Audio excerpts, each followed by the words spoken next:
And may I just congratulate Tánaiste on your appointment, and look forward to working with you over the coming period of time. It is true to say that, and your remarks, Minister Tánaiste, are welcome in relation to the emphasis that you've placed on young people, and I'm glad that government is aware of this.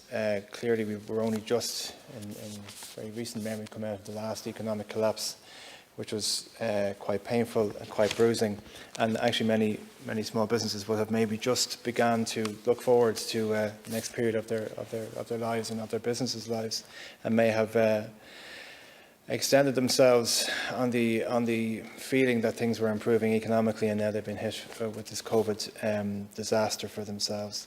So, as you know, it's much easier to retain a job than to create a new one.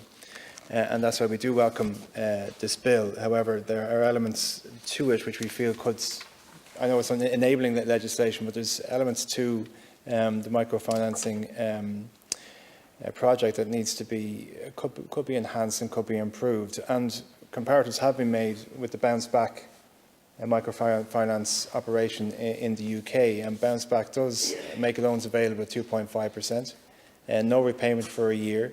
Government pays the first year's interest, 100% state guaranteed, loans of up to 25% of turnover. Term limit is 6 years and 50,000 max pounds sterling. Whereas in Ireland, in the Republic, Microfinance Ireland, 6 months interest fee, repayment holiday, term limit of 3 years and €50,000 max. So I suppose the suggestion that people are saying to me, and our suggestion from the Labour Party, is certainly that €50,000 could be is an inadequate size. It could be increased to 100,000. In terms of the interest rate of 4%, will be considered to be too expensive.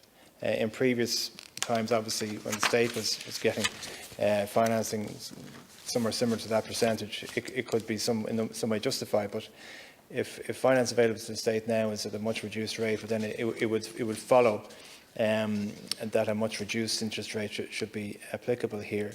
And the term limit is quite short in terms of 3 years compared to the UK bounce back of 6 years.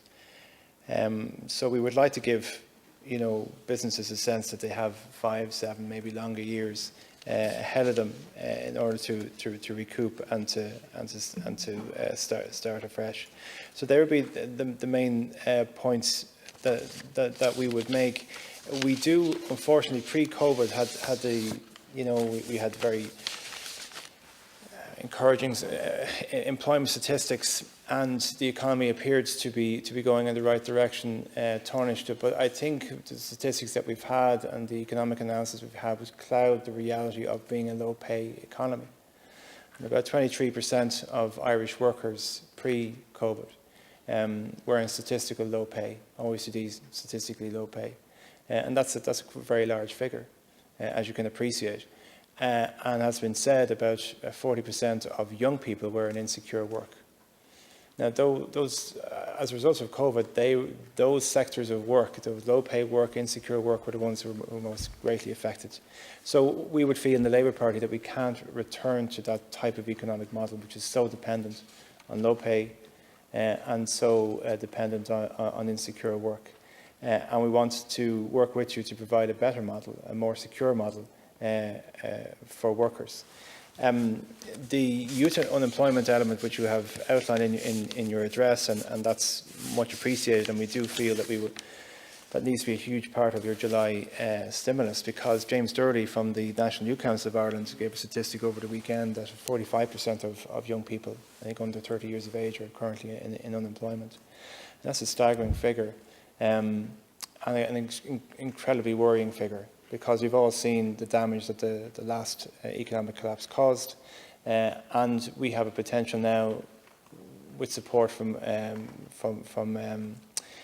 lenders, not to make the same entrenched and damaging mistakes that maybe we all made, or many of us made 10 years ago, and in the years after that.